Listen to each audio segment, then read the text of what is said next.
नमस्कार दोस्तों, 5 कन्या महारत्ने महापातक महानाश नमः। कौन है ये 5 कन्या?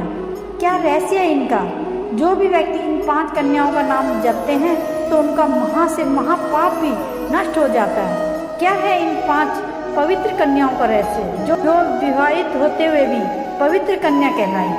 आज इसी के ऊपर पूरी वीडियो है, तो वीडियो को पूरा अंत तक जरूर देखें। तो चलो अब शुरू करते हैं साथियों। पुराण अनुसार 5 स्त्रियां विवाहित होने पर भी कन्याओं के समान यह पवित्र मानी गई हैं। प्रथम पुराण में वर्णित एक कथा के अनुसार देवराज इंद्र स्वर्ग लोक में अप्सराओं से घिरे हुए रहने के बाद भी काम वासना से घिरे रहते थे। एक दिन वे धरती पर विचरण कर रहे थे, तभी उन्होंने देखा कि एक कुटिया के बाहर गौतम ऋषि की पत्नी देवी अहिल्या दैनिक कार्यों में व्यस्त थी। अहिल्या इतनी सुंदर और रूपवती थी कि इंद्र उन्हें देखकर मोहित हो गए और इस तरह इंद्र रोजाना देवी अहिल्या को देखने के लिए कुटिया के बाहर जाने लगे। धीरे धीरे उन्हें गौतम ऋषि की दिनचर्या के बारे में भी पता लगने लगा। इंद्र को अहिल्या के रूप को पाने के लिए एक युक्ति सूझी। उन्होंने गौतम ऋषि को बस में कर अहिल्या के साथ काम कीड़ा करने का योजना बनाई, क्योंकि सूर्य उदय होने से पूर्व गौतम ऋषि नदी में स्नान करने के लिए चले जाते थे। इसके करीब 2-3 घंटे बाद पूजा करने के बाद आते थे।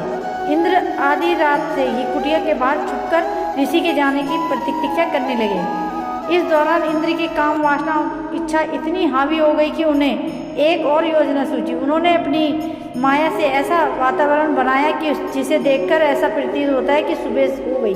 देखकर गौतम ऋषि कुटिया से बाहर चले गए। उनके जाने के कुछ समय बाद इंद्र ने गौतम ऋषि का वेश बनाकर कुटिया में प्रवेश किया। उन्होंने आते ही अहिल्या का प्राय निवेदन किया। इस तरह के विचित्र व्यवहार को देखकर पहले तो देवी अहिल्या को शंका हुई, लेकिन इंद्र के छल कपट से मीठी बातों को सुनकर अहिल्या भी अपने पति व स्नेह में सब कुछ भूल बैठी। दूसरी तरफ नदी के पास जाने पर गौतम ऋषि ने आसपास का वातावरण देखा, जिससे उन्हें अनुभव हुआ कि अभी भोर नहीं हुई है। वह किसी अनहोनी की कल्पना करके अपने घर पहुंचे। वहां जाकर उन्होंने देखा कि उनके वेश में कोई दूसरा पुरुष उनकी पत्नी के साथ। यह देखकर वह क्रोध से व्याकुल उठे। वहीं दूसरी ओर उनकी पत्नी ने उनके पति को अपने सामने खड़ा पाया तो उन्हें सारी बात समझ में आने लगी। अनजाने में किए गए अपराध को सोचकर उनका चेहरा पीला पड़ गया। इंद्र भी भयभीत हो गए। क्रोध से भरकर गौतम ऋषि ने इंद्र को कहा, हे मूर्ख, तूने मेरी पत्नी का व्यक्तिमम किया है। उसकी योनि को पाने के इच्छा मात्र के लिए इतना बड़ा अपराध कर दिया। यदि तुझे स्त्री योनि को पाने की इतनी ही लालसा है, मैं तुझे श्राप देता हूँ कि अभी इसी समय तेरे पूरे शरीर पर 1000 योनियाँ उत्पन्न हो जाएंगी। कुछ ही पलों में श्राप का प्रभाव इंद्र पर पड़ने लगा और उनके पूरे शरीर पर 1000 योनियाँ निकल आई।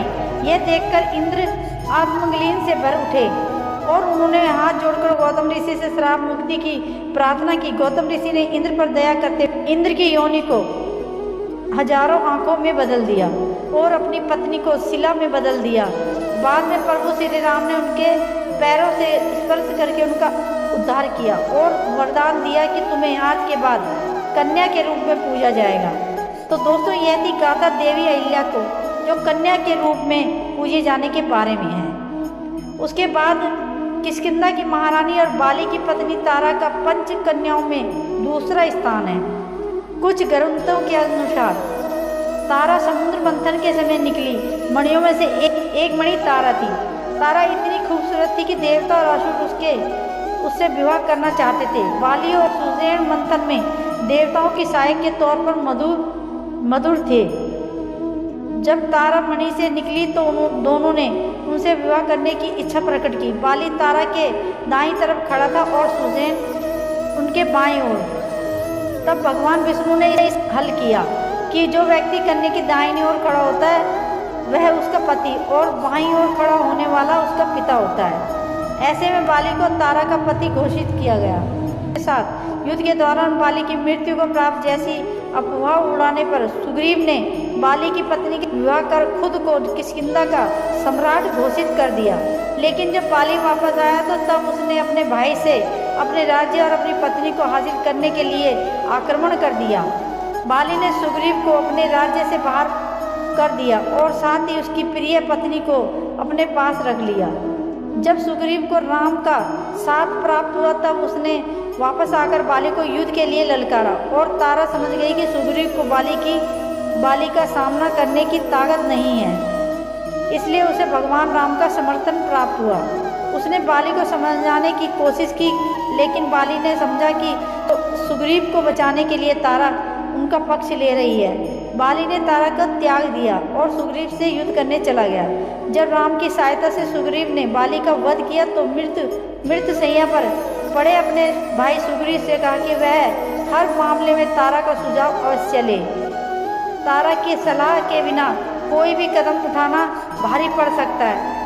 पंचकन्याओं में तीसरा नाम असुर सम्राट रावण की पत्नी मंदोदरी का है, जिसके बारे में हम अगले भाग में जानेंगे, और बाकी की 3 कन्याओं के बारे में हम अगले भाग में जानेंगे। तो दोस्तों बेल आइकन को जरूर दबा कर रखें ताकि जैसे ही इसका अगला भाग आएगा तो उसका नोटिफिकेशन आपको सबसे पहले मिल सके। थैंक यू सो मच दोस्तों।